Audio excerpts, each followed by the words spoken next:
Halo teman-teman, salam sehat selalu untuk kita semua, salam sejahtera. Semoga Anda bersama dengan keluarga baik-baik saja dimanapun Anda berada. Selamat menikmati tahun yang baru, sekarang sudah berada pada 1 Januari 2023. Semoga tahun ini membawa keberuntungan, keberkahan buat kita semua. Dan yang paling penting tentunya semua harus sehat. Ya, bersama dengan saya Bung Ropan, tetap semangat. Di mana kita akan berbicara kembali tentang persiapan tim nasional Indonesia menghadapi Filipina di laga pamungkas, laga terakhir Grup A Piala AFF. Pasukan Sintayong sekarang sudah berada di Filipina. Bahkan kemarin di malam tahun baru mereka sudah melakukan latihan di malam hari. Ini persiapan karena pertandingan melawan Filipina itu berlangsung pada pukul 19.30 waktu Indonesia bagian Barat.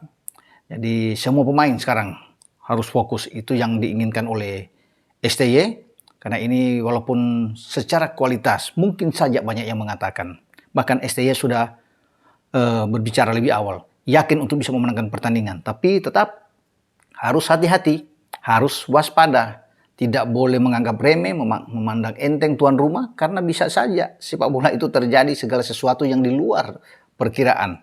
Ya, kita menganggap bahwa kita bisa mengatasi Filipina, tapi kalau di lapangan yang menentukan bisa saja berkata lain.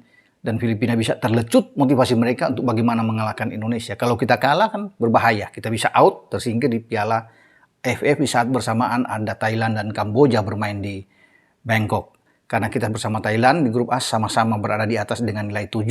Tapi hanya kalah selisih gol dari Thailand. Thailand memasukkan 10 kemasukan 1, kita memasukkan 10 kemasukan 2. Jadi pertandingan melawan Filipina ini sangat menentukan. Kalau kita menang, aman.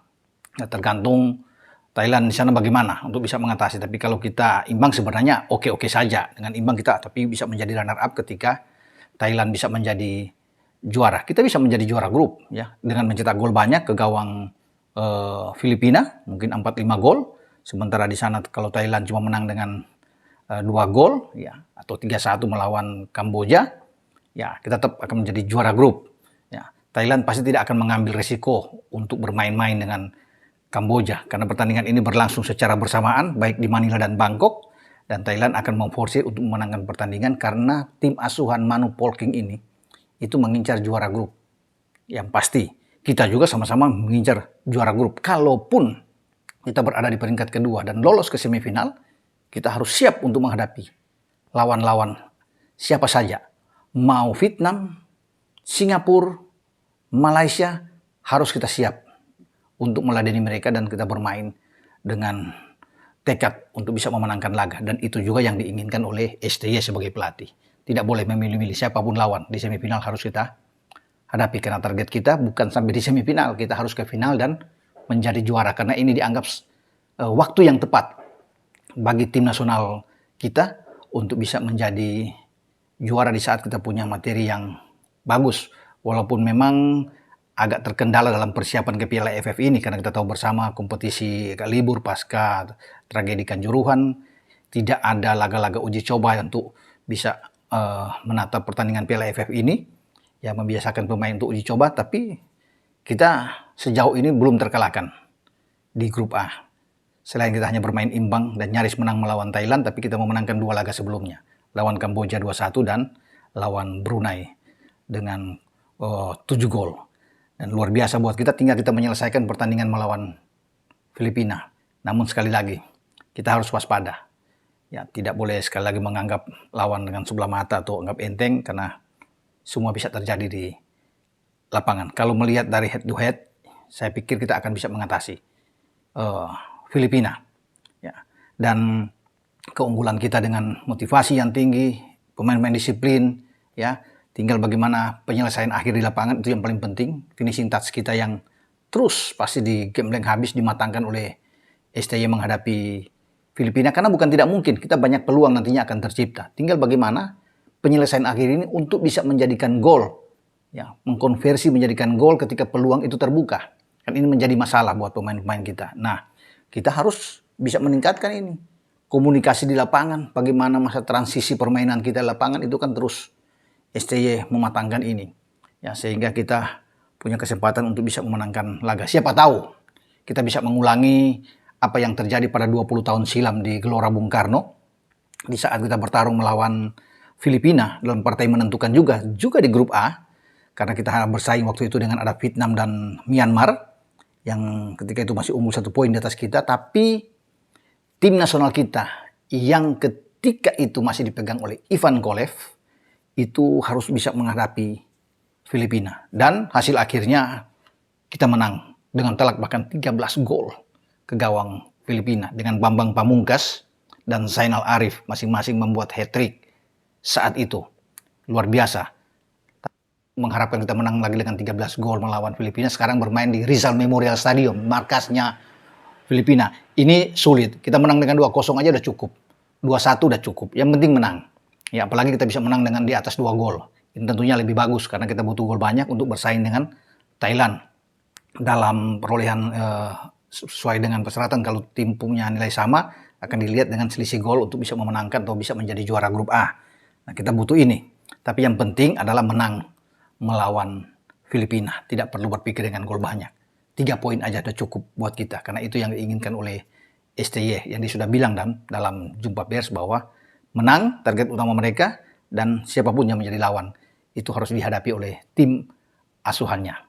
Nah, Filipina sudah tersisi. Hanya 1 kali menang melawan Brunei di Rizal Memorial dengan 5 gol saat itu. Dan mereka mengalami 2 kekalahan. Kalah dengan 3-2 dari Kamboja. Dan kemudian kalah dengan 4-0 ketika bermain melawan Thailand di Bangkok. Ya, jadi 2 pertandingan tandang mereka itu kalah. Nah, sekarang adalah kandang kedua mereka setelah menjamu Brunei. Dirasakan sangat berat. Ya, pelatih dari Filipina sendiri yaitu Joseph Verre itu menganggap bahwa ini laga yang agak sulit buat mereka menghadapi Indonesia. Mereka tahu dan sadar bahwa Indonesia adalah tim yang kuat. Apalagi mereka bisa melihat pertandingan Indonesia melawan Thailand dan kita nyaris menang setelah unggul 1 gol lewat penalti clock sebelum disamakan oleh gelandang dari Thailand, Sarayoyen, untuk bisa menjadikan kedudukan 1-1. Tapi bagaimanapun bagi STY tetap harus berhitung dengan pemain-pemain Filipina. Karena mereka sekarang kan bermain tanpa beban. Karena sudah dianggap tidak akan mungkin lolos sampai sejauh ini. Berada di peringkat keempat di grup A. Mereka akan bermain dengan nothing tulus. Akan menikmati permainan. Nah, ini yang bahaya kalau mereka bermain dengan sebagai masuk lapangan dengan tim underdog. Tidak mungkin mereka bisa memberikan tekanan buat kita. Ya, tetapi saya masih merasakan yakin kita akan memenangkan laga. Tidak tahu skornya akan berapa, tapi 3 poin akan menjadi milik kita. Semua tergantung pemain nanti lapangan dan instruksi skenario apa, opsi apa yang akan dipilih dimainkan oleh STY di dalam starting 11 dia. Yang perlu diawasi di sini terhadap pemain Filipina kalau melihat mereka bermain 3 kali ya, baik mengalahkan Brunei atau mereka kalah dalam 2 pertandingan tandang, mereka punya pemain-pemain yang bagus. Kalau saya lihat dalam catatan saya di pemain-pemain depan ada Jesus Meliza, ada Stephen Skrok di sana, dan Kenshiro Daniels. Kemudian mereka masih punya pemain pengganti Sandro Reyes yang bagus. Kemudian ada Paolo Bugas. Ini pemain-pemain yang akan bisa masuk di babak kedua sebagai super sub. Ya, mereka punya pertahanan juga, oke, kalau bisa dilihat sini. Dan ini akan kita uji dengan pemain-pemain depan yang akan ditampilkan oleh STY. Entah Egy, entah Spaso yang dimainkan lebih awal, atau dengan Witan kalau bermain dengan 3 pemain depan. Bahkan ditambah mungkin bisa saja dengan Jacob Sayuri. Nah, mereka akan menghadapi dengan Simen Lingbo yang bermain sebagai bek kanan, ini fullback mereka, dan Audi Menzi, ini bek kiri mereka ya, atau fullback mereka. Di tengah mereka punya Amani Aguinaldo dan juga Jefferson Tabinas. Ini 2 pemain kalau bermain dengan sistem flat yang diterapkan oleh pelatih mereka Joseph Verre. Di sini mereka akan bermain dengan 4-4-2 atau 4-3-3. Biasanya Filipina akan melakukan dengan demikian dengan penjaga gawang mereka Julian Schwarzer yang di bawah misal. Mereka punya gelandang-gelandang yang saya pikir oke lah ya, tidak jelek-jelek amat kalau bisa bermain ya. Mereka dengan Oliver Bias, kemudian Arnel Amita dan juga Mark Hartman di tengah ini bagus karena mereka selalu akan dibantu kalau bermain dengan 4-4-2 Jesus Melisa yang akan turun ke belakang dengan meninggalkan 2 pemain depan ya, Stephen Skrok dan Kenshiro Daniels. Itu kalau berubah formasi mereka dengan 4-4-2. Kalau bermain dengan 3, Melisa yang akan didorong lebih ke depan. Namun siapapun itu yang dimainkan oleh pelatih Joseph Verre ini, pasti kita tidak perlu takut, tidak perlu gentar menghadapi Filipina. Karena kita punya materi yang oke.